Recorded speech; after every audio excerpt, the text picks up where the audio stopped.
Você já percebeu os problemas causados pelo transtorno do sono em crianças com TEA? Sabe como esses problemas de sono podem impactar aí de forma muito pontual o desenvolvimento? E você sabe também como encontrar solução efetiva? Fique ligado nessa palestra, pois nós vamos desvendar segredos por trás dessas questões. E eu estou muito empolgada em tê-los aqui hoje para poder explicar sobre os problemas causados pela privação do sono em crianças com TEA. Nós temos a honra hoje, então, de contar com a presença da professora Andréa Gama, que ela é uma mestre em comunicação, uma especialista em educação especial, para que juntos nós possamos abordar os distúrbios do sono mais frequentes associados ao TEA, as suas causas, os fatores de risco e como avaliar e tratar também essas questões complexas, tá? Não se esqueça de se inscrever no nosso canal, ativar o sininho, junte-se a nós para saber mais sobre a saúde das pessoas com TEA, das crianças com TEA, né? Eu estou esperando você nesse encontro.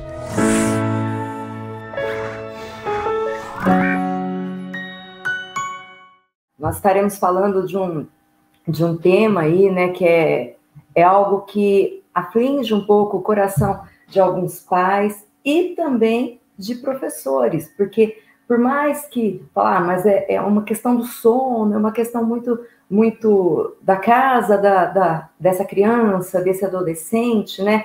A gente sabe que isso tem um reflexo muito grande também no ambiente escolar.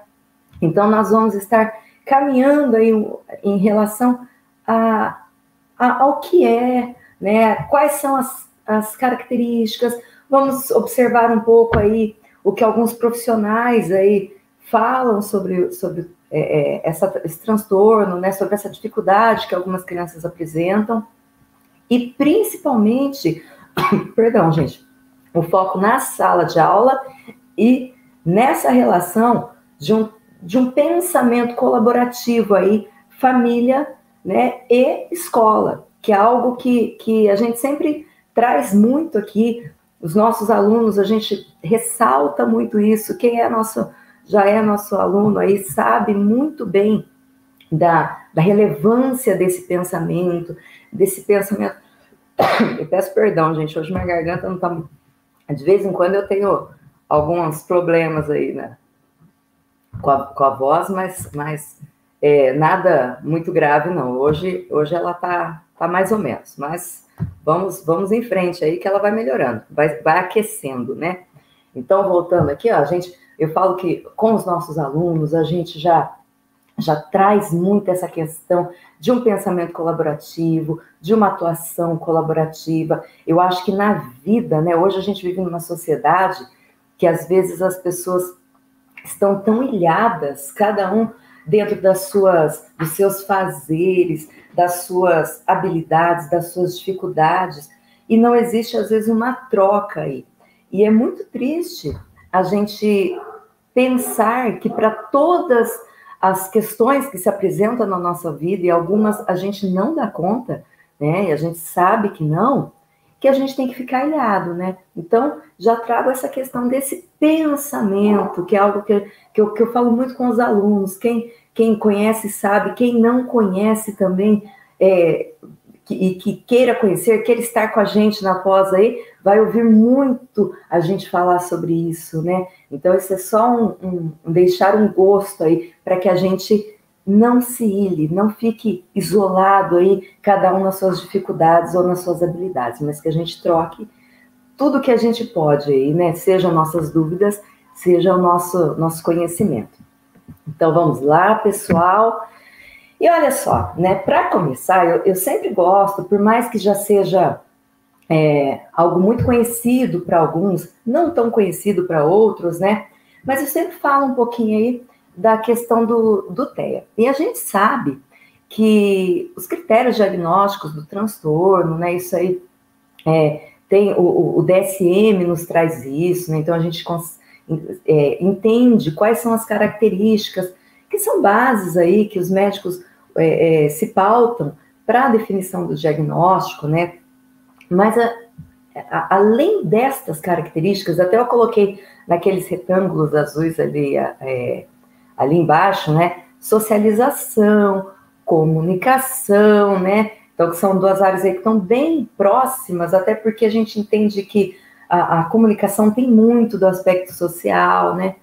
Comportamentos repetitivos, inflexíveis, né? Então, a gente sabe que essas características são as primícias aí, né? São as características básicas, mas elas não são as únicas. Então, além dessas características, que são características até quando a gente recebe, agora estou falando numa visão de professora, né? Quando a gente recebe um aluno lá na escola e a gente percebe que ele tem um desenvolvimento atípico nessas características aí, isso nos chama a atenção, né? Então, a gente, às vezes, consegue perceber alguns desenvolvimentos atípicos, principalmente em relação a essa questão. Mas não são apenas estas características que estão presentes no TEA. Então, a gente pode encontrar várias outras, né? Aqui tem apenas algumas, mas tem diferenciadas características, diferenciadas apresentações, diferenciadas comorbidades, né? Que podem estar juntos aí, caminhando aí com o indivíduo autista.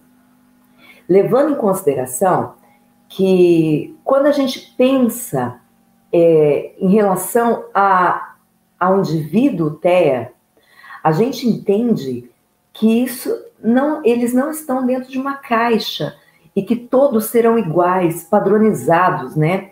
Até porque ninguém é padronizado. No mundo todos somos diferentes, né? Então a gente tem nossas características individuais, nós temos a nossa individualidade, né? Isso que dão nossos aspectos diferenciais, e com eles também não são diferentes. Então, por mais que a gente saiba que algumas características estarão presentes, né, em maior ou menor grau, outras podem estar. E por estar presente em uma pessoa, não significa que estará presente na outra.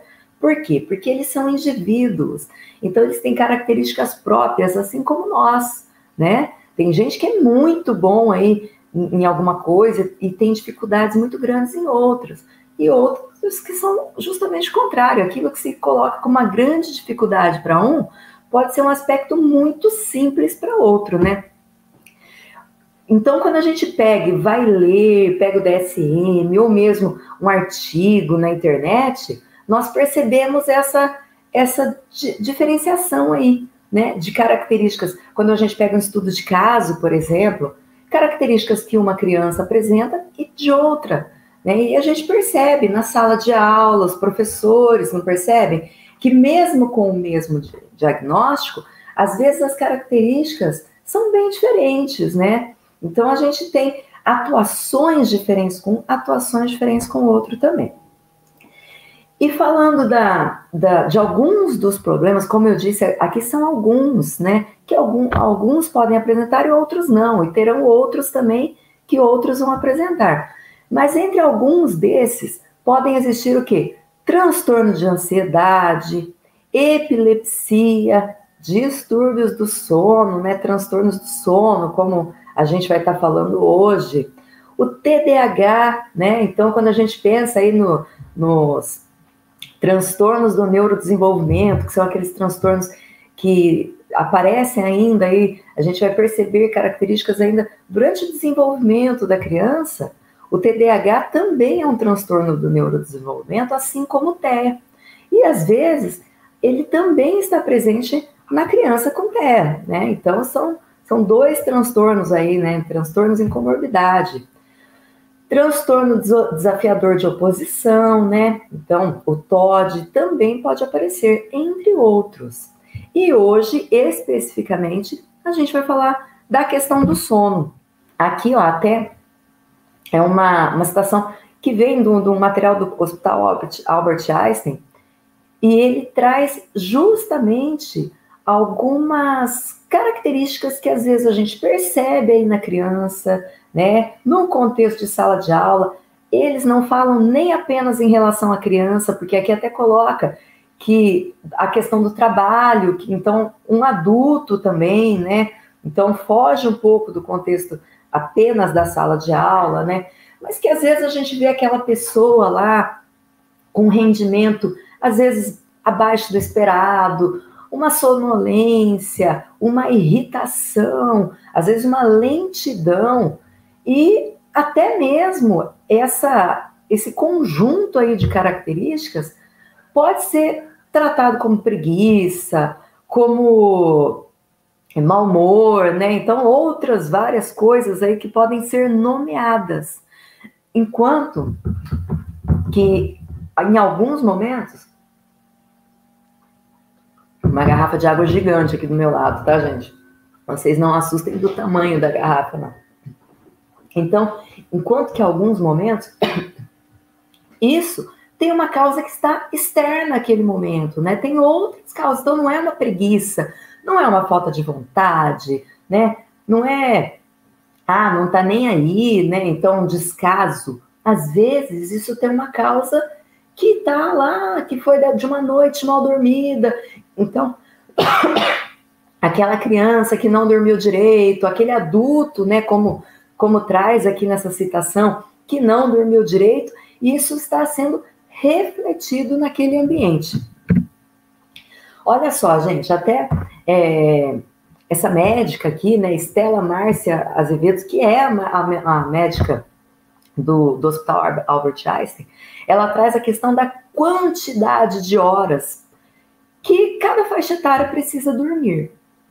Nós sabemos que hoje em dia as pessoas acabam dormindo menos do que o desejado, né, do que seria o suficiente para uma noite aí, né, para você acordar descansado.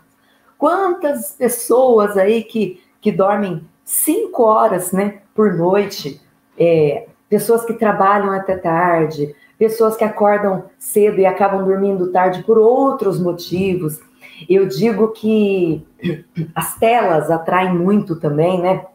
Então, quantas pessoas às vezes ficam imersos aí numa tela de um celular e a hora que vê, já o relógio já rodou aí, já é super tarde, e essa pessoa acaba tendo um sono que não é o suficiente para uma boa noite de descanso, né? E inclusive também, além da quantidade de horas diminuir, a gente sabe que tem todo um estudo aí que alguns profissionais trazem em relação à luz azul, né? A luz das telas dos celulares, das tablets, e o quanto que isso pode afetar a qualidade do sono, né? Mas isso já é um outro assunto aí, mas é algo que tem bastante,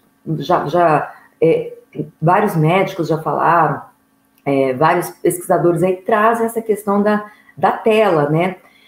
Então, em relação ao que essa médica do Hospital Albert Einstein traz, os adolescentes precisam dormir mais que os adultos, né? Então, até alguns países, os adolescentes têm aula começando ou às 9 da manhã, ou à tarde. Às vezes, os pequenos estudam de manhã e os maiores estudam à tarde, justamente por essa questão do sono aí do adolescente, né? Então, eles têm uma necessidade de sono maior que do adulto. E crianças e idosos têm padrões diferentes. Então, até aqui tem uma tabela básica, assim, do que seria mais ou menos desejável aí, até da criança até o adolescente. Aqui nesse artigo da residência pediátrica, eles já trazem a questão dos distúrbios, né?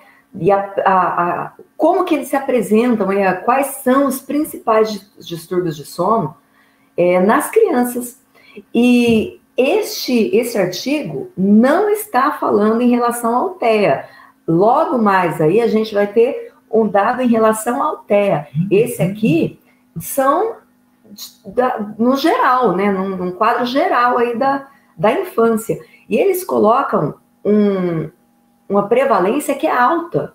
30% das crianças sofrem insônia, quer dizer, é o distúrbio de sono mais prevalente nessa faixa etária, né? Então, quer dizer, é uma quantidade muito grande, é o primeiro lá, tá o número 1 ali. em relação aos distúrbios do sono.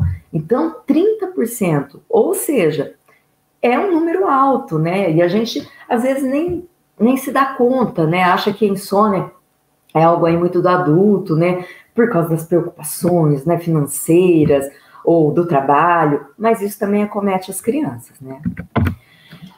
E aí eu lanço uma pergunta para vocês. Como você se sente após não ter uma boa noite de sono? Após uma noite mal dormida, uma noite que você acordou várias vezes, uma noite com insônia, como você estará no outro dia? Será que o seu rendimento é igual? Porque eu acho que toda vez que a gente vai pensar sobre uma pessoa, a gente também se coloca no lugar dela, né? Então agora a gente está fazendo a inversão.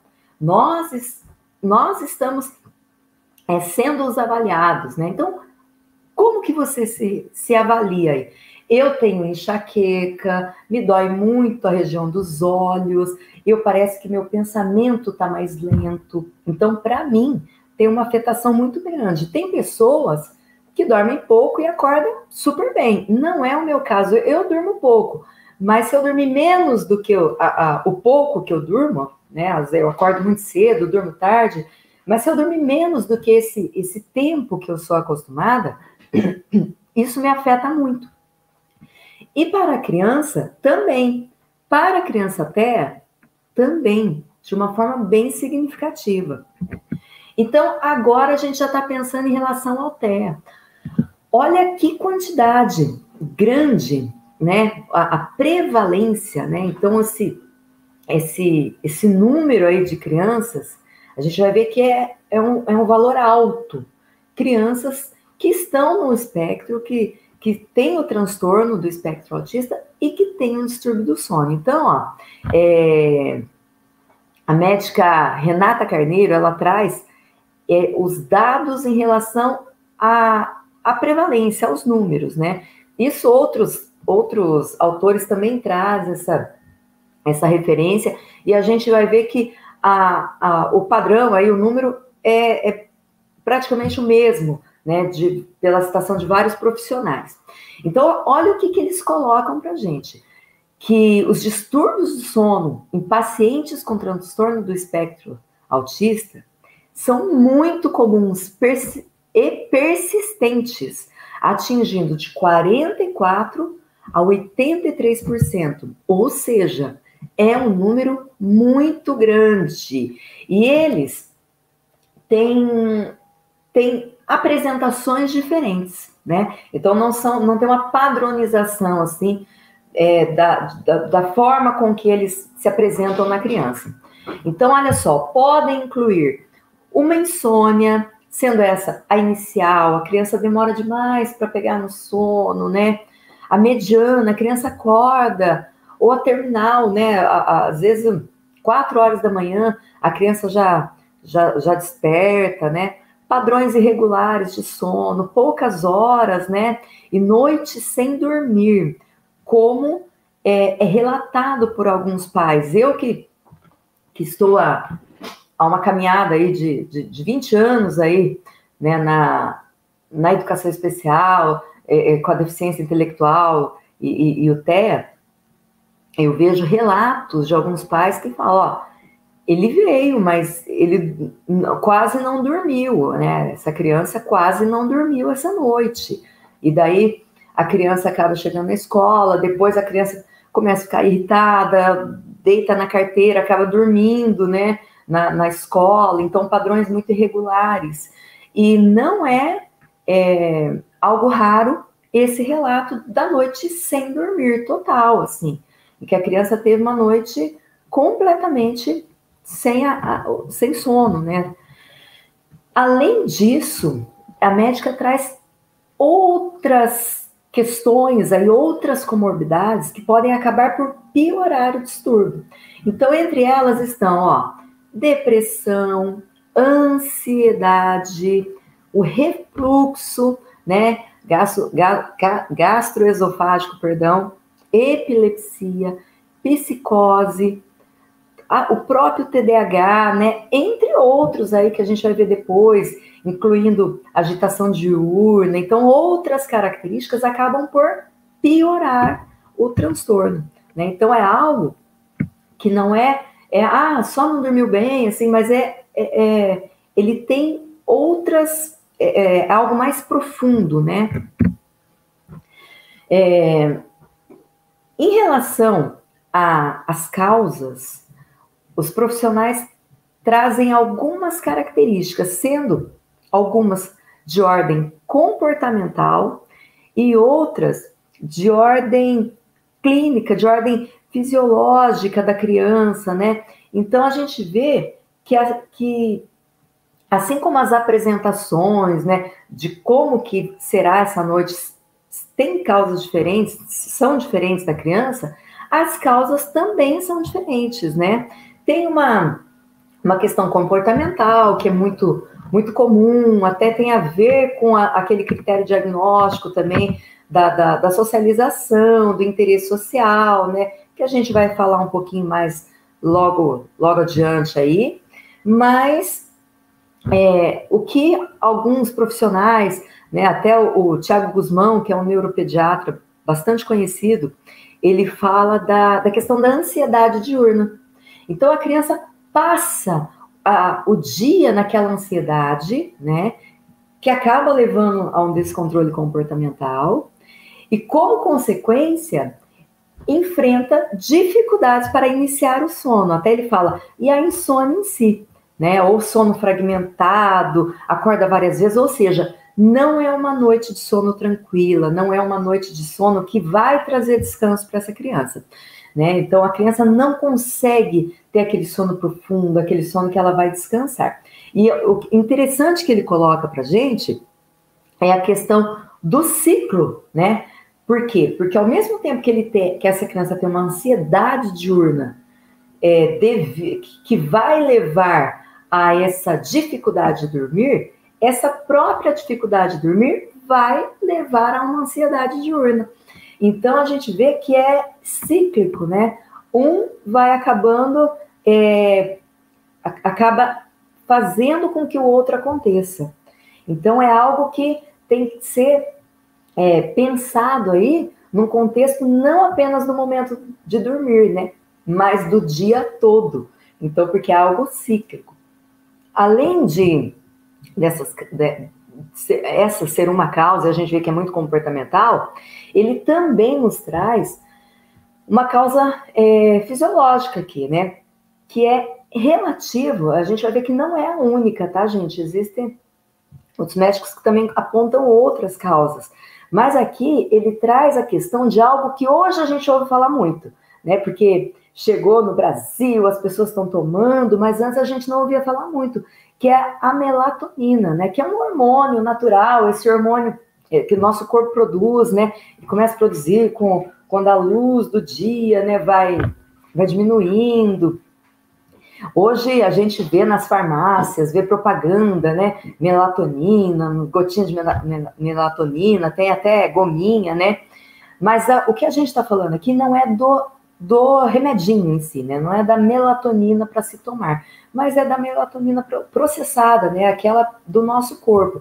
E alguns estudos já trazem a questão de que as crianças com autismo tendem a ter uma deficiência no metabolismo da melatonina. Então, eles vão ter dificuldade para metabolizar essa melatonina, que é o hormônio do sono, né? Então, aí a gente vê que tem uma causa que é além dessa questão comportamental. Além disso, ó, aqui até complementando essa questão, a doutora Fernanda Mapa traz também a questão da ferritina reduzida, que também pode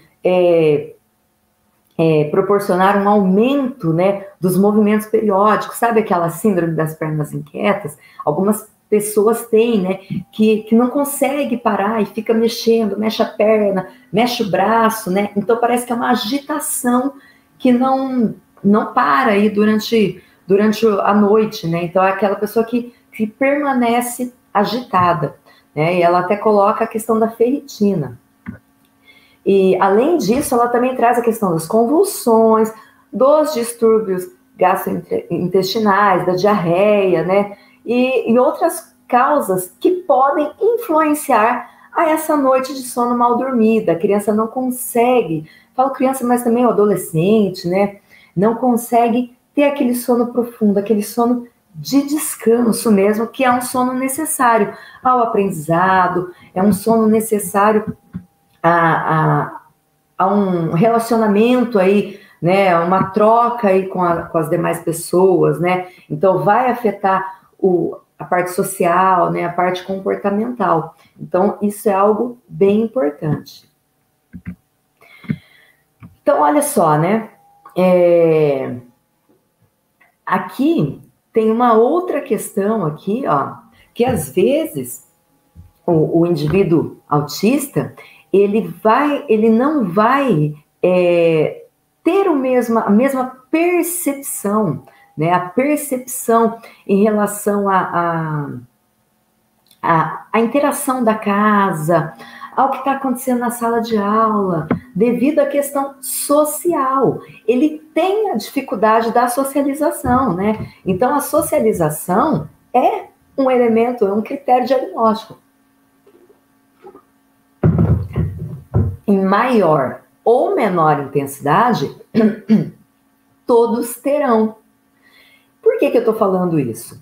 Porque olha só o que está nesse retângulo azul aqui, né? Vale lembrar que indivíduos com autismo podem ter dificuldades para entender que o dia é para atividades e que a noite é para descanso, né? Assim como entender pistas sociais, como a preparação para dormir. Então, olha só, quando você está lá na sua casa, né, sua família, existem alguns acontecimentos da nossa rotina que vão nos dando pistas.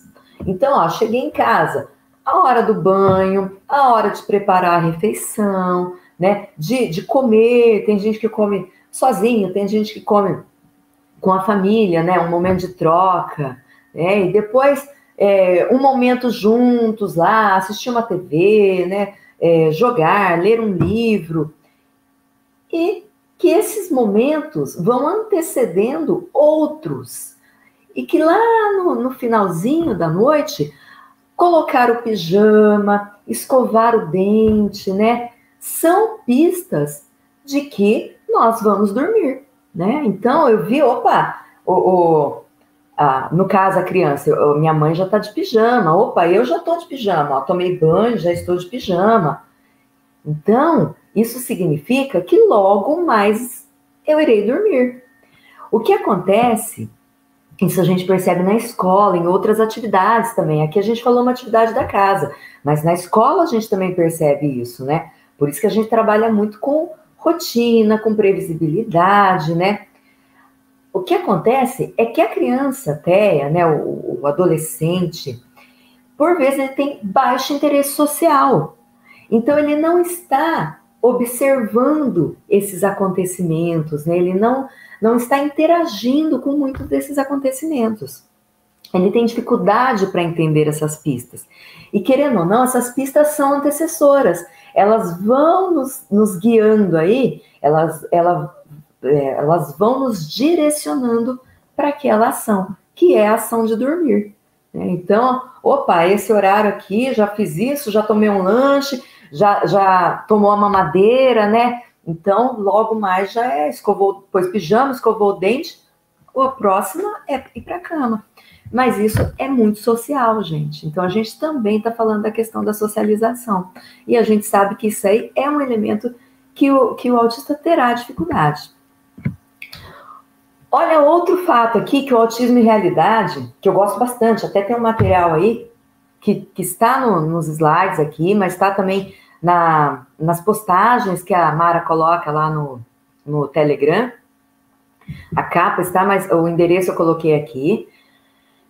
Eles nos falam em relação à quantidade de horas, né? Então, a gente sabe, ó, crianças costumam dormir de 10 a 11 horas, e agora há pouco eu falei para vocês, né? Falei, tem gente que dorme 4, 5 horas e está super bem.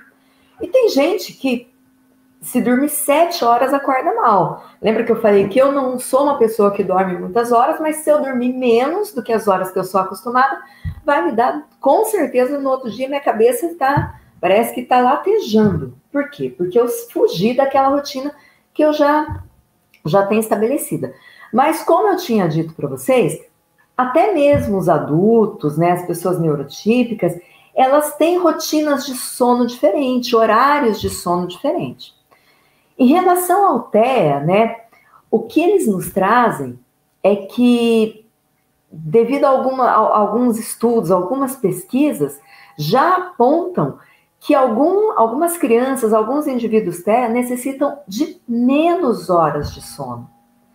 E às vezes, a tentativa, né, da busca desse dormir mais cedo, ou esse dormir essa quantidade, não, a criança vai ter que dormir até não sei que horas, né?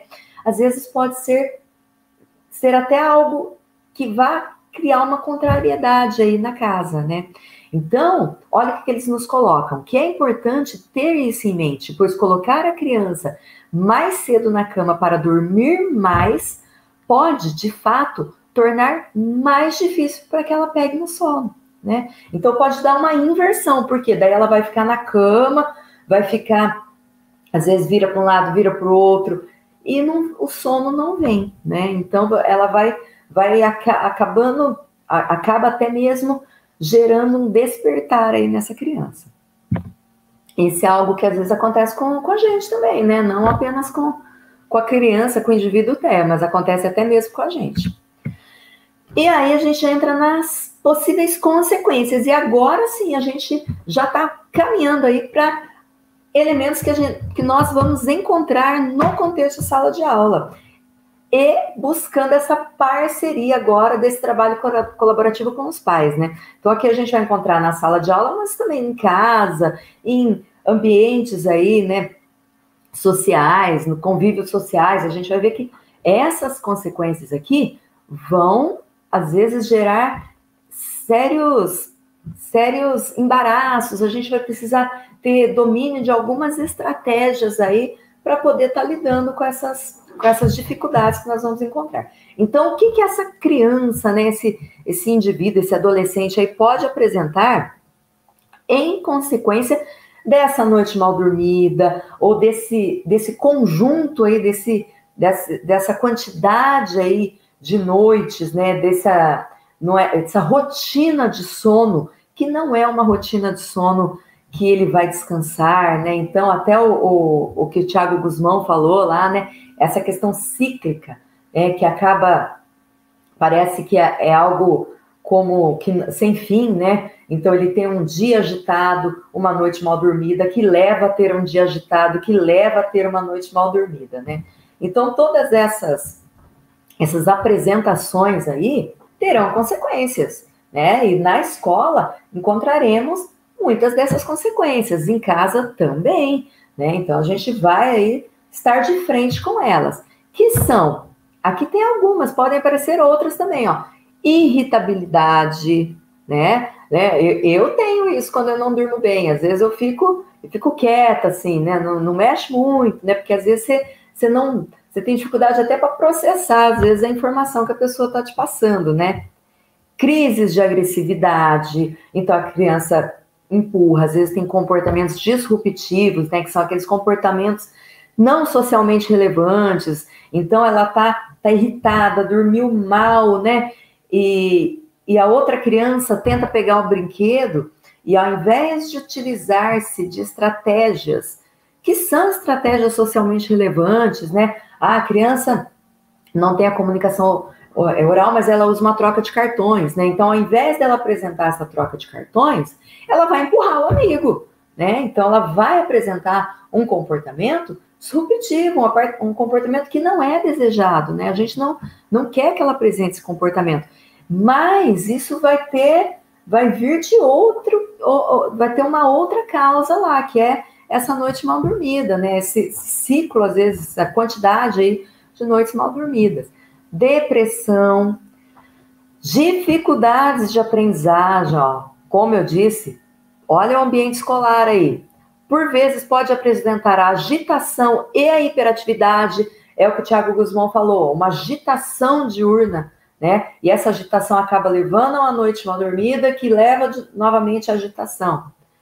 E aumento de problemas comportamentais, disruptivos, como eu já disse, às vezes ao invés de utilizar-se de estratégias, né, ou de uma resposta que seja socialmente relevante, ele vai utilizar-se de algo que não é socialmente relevante, terá atitudes disruptivas, né? Ele está cansado, ao invés de rejeitar a atividade, ele não tem um repertório para dizer que está cansado, que não quer fazer aquela atividade, ele vai jogar o pote de lápis longe, né? Então, às vezes ele não tem esse repertório, não sabe trazer aí para o entendimento o que está acontecendo também, né?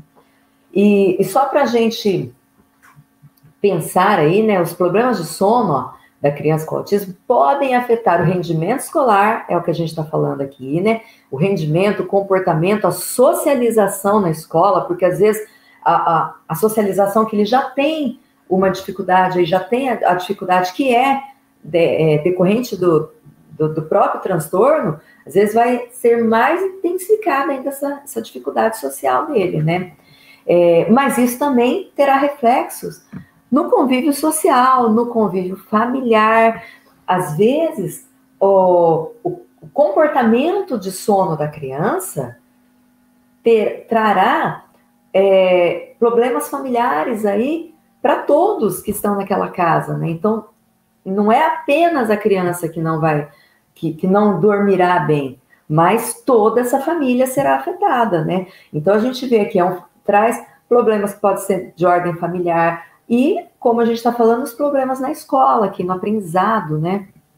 A sonolência excessiva. Então, quantas vezes que às vezes a gente vê uma criança deitada na carteira, dormindo, né? Então, não é, mas eu vou acordar, tá na hora de acordar, mas é algo que às vezes é incontrolável mesmo, né? Porque essa criança não dormiu à noite.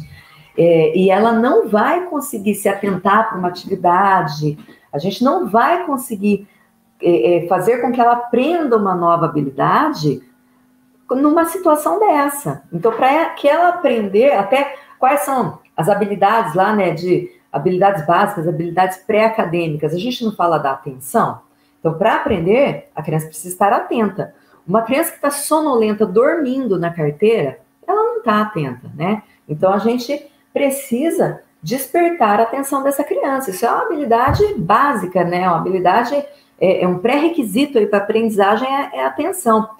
E a criança não estará atenta. Então, se ela não estiver atenta, ela não vai aprender. Ou seja, aí vem o trabalho colaborativo, ó, a relação de troca, escola e família. Aí vão ter que, a família ter que, a escola levar essas informações, né, fazer essa troca com a família procurar aí os recursos, né, o recurso médico aí, a busca para uma melhoria nesse aspecto, a escola estar em parceria com a família nas estratégias que cabem aos professores, que cabem ao ambiente escolar e que são estratégias que trarão benefícios para essa criança. Falar, mas na escola, que coisas que a gente faz na escola pode beneficiar? E às vezes pode, gente. Então, é tudo uma relação de troca, é tudo uma relação colaborativa, né? Aqui a gente viu um triângulo aí, né? Entre a família, a escola e essa busca aí da equipe médica, né? Que também, muitas vezes, eu já vi médicos falando que às vezes o relatório escolar faz com que ele veja a criança de tão bem feito, bem estruturado, assim, que esse relatório foi feito, ele consegue enxergar a criança. Eu já vi um médico falando isso. Então, olha a importância da escola aí também, dos professores, esse olhar atento, esse olhar afetivo, né? Não é um olhar passivo. Então, gente, consequências no rendimento escolar, deixa eu só olhar no relógio aqui, né? A doutora Fernanda Mapa, ela também destaca essa questão aqui das noites mal dormidas, né? E do resultado das perdas que isso vai ter para a aprendizagem. Ela até fala das perdas neurocomportamentais, né? Prejuízo no desempenho, e problemas no rendimento escolar. Então, ou seja, a noite mal dormida vai trazer esse prejuízo escolar, né? Então, são vários prejuízos. Vai ter o prejuízo, às vezes, da questão social, que eu já falei, né? Essa interação social, a criança, às vezes, não vai estar tão disposta, a gente já sabe da dificuldade. O prejuízo em relação à dinâmica familiar e o prejuízo em relação ao aprendizado, né? Então, o rendimento escolar, uma das questões que ela traz aqui é decorrente da sonolência excessiva ao longo do dia, né? E ela até traz que isso favorece ou mesmo piora a desatenção, a alteração do humor com aumento da irritabilidade, a questão social aí, né? As trocas sociais são muito mais difíceis com alguém que está irritado, né? Que não está impaciente. Então, olha como afeta o social também, além do aprendizado, as trocas sociais, né? O que pode aumentar um prejuízo social. Em alguns casos, até uma ruptura familiar ela coloca. Então, ela coloca como algo que realmente aí é significativo, né?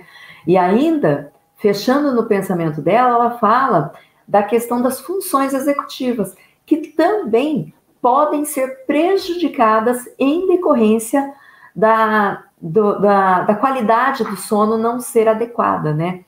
E a gente já sabe, vários autores trazem, né, a questão da dificuldade, né, que os autistas têm em relação às funções executivas. Então, vários autores já trazem essa questão das funções executivas. E é algo que muitos autistas já terão dificuldades, né? Então, aqui eu coloquei até algumas aqui, né? O planejamento, a organização, flexibilidade cognitiva, a antecipação. Então, são coisas que eles já têm uma dificuldade, né? Que é decorrente do próprio transtorno, de algumas questões que hoje os teóricos já acreditam aí que sejam prejudicadas em relação ao autista, né? Então, elas podem ainda ser mais prejudicadas ainda em decorrência dessa qualidade de sono deficitária aí, né? E o Thiago Guzmão, né, o neuropediatra, ele coloca algumas intervenções possíveis, né? Essas intervenções, a gente vê que a família aqui é o personagem principal aqui nesse sentido da mudança, né? A escola, ela pode ser uma parceira aqui, né? Então, é a relação colaborativa. Mas a gente vê que a atuação aqui, né, que os médicos, junto com uma equipe médica, a gente vê que essa atuação é bem familiar mesmo, né? E ele traz a questão da higienização do sono, que é algo que é benéfico a todos, né? Então, é benéfico para mim, é benéfico para você, é algo que todos deveriam fazer. Mas, por mais fácil, né, que isso pareça fazer, porque é o que? Até ele coloca aqui, baixar a iluminação, falta uma meia hora aí para o horário de dormir, já vamos desligando, desligar as TVs, desligar celular, né? Diminuir o som da casa, preparar o ambiente para o momento de dormir, né? Até ele coloca, enfim, diminuir o ritmo da casa. Super fácil, né? Super tranquilo. Mas ele diz que não, né? Que ele até traz que, a princípio, isso parece ser muito simples, mas é uma das etapas mais difíceis de colocar em prática, porque mexe com a dinâmica da família. Então, o irmãozinho tá lá no celular, lá, e o adolescente, né?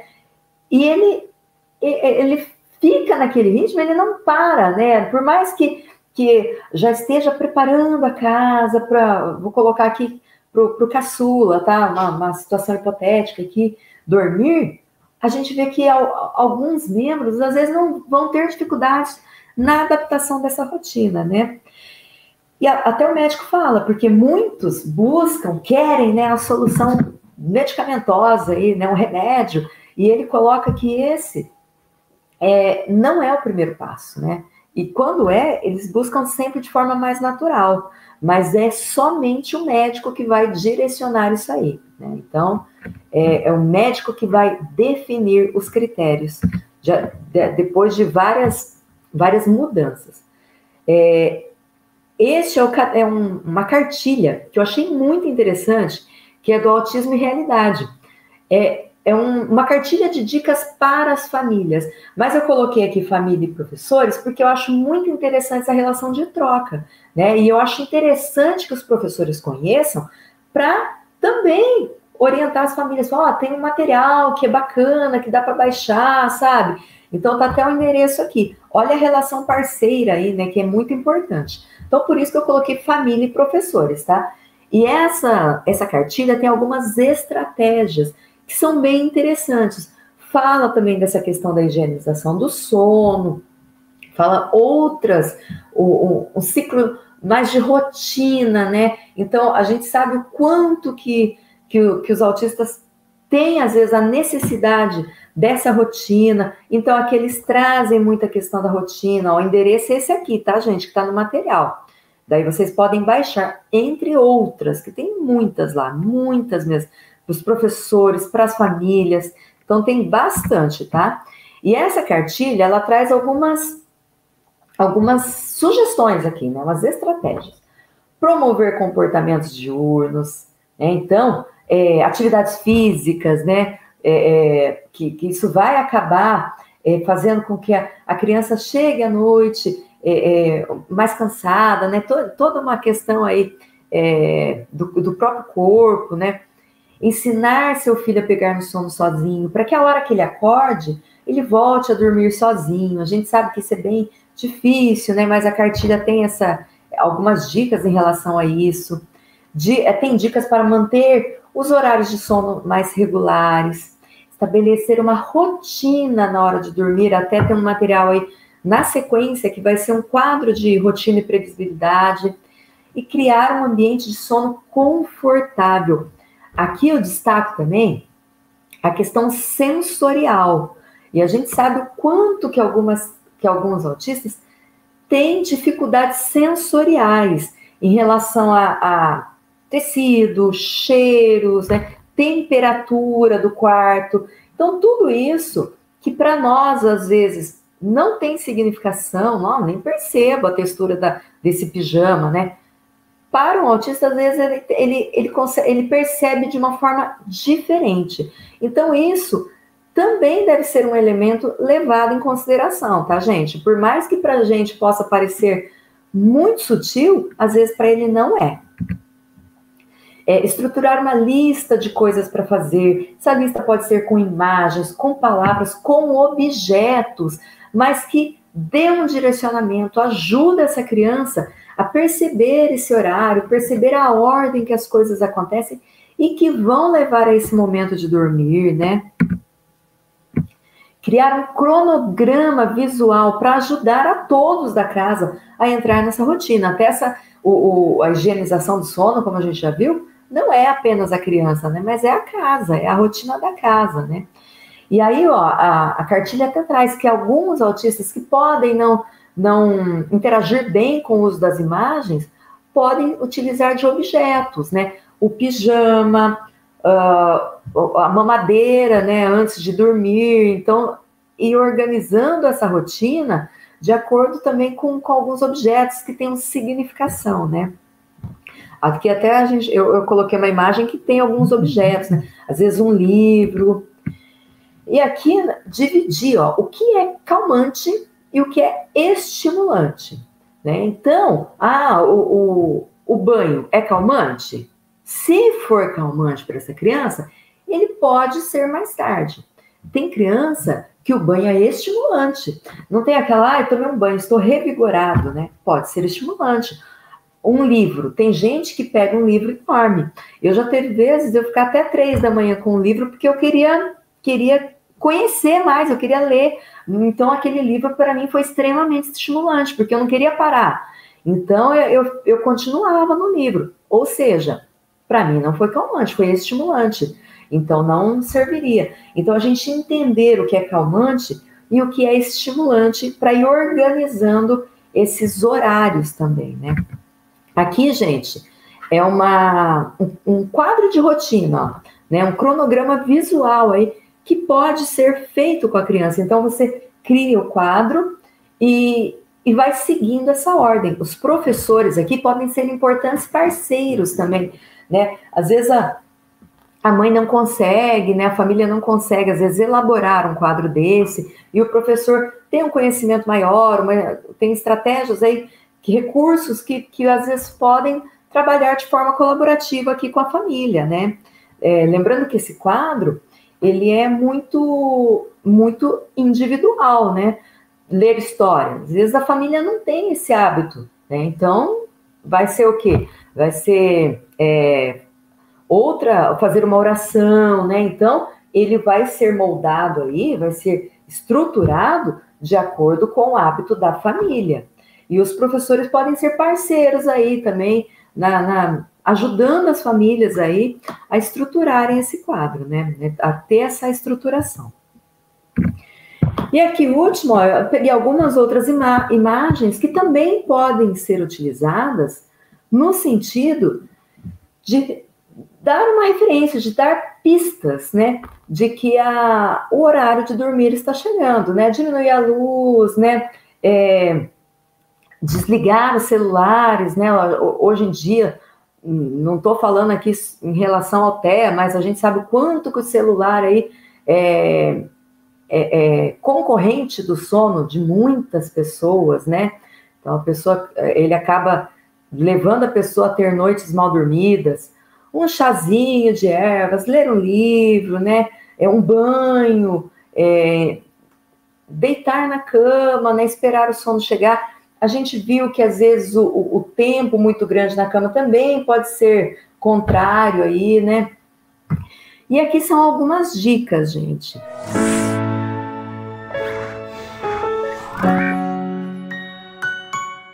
Obrigado por assistir até o final. E se você gostou desse vídeo, então não se esqueça de curtir e compartilhar com seus amigos. Isso ajuda muito a gente a disseminar o conhecimento para muito mais pessoas. E se ficou alguma dúvida ou sugestão, pode deixar aqui embaixo nos comentários que teremos o maior prazer em responder. Eu adoro quando vocês contam as histórias de vocês em sala de aula, porque isso enriquece muito a discussão. E aqui na Rema, o conhecimento não tem fim. Quer saber mais? Clique aqui no vídeo que está aparecendo na sua tela para aprender ainda mais. Até a próxima!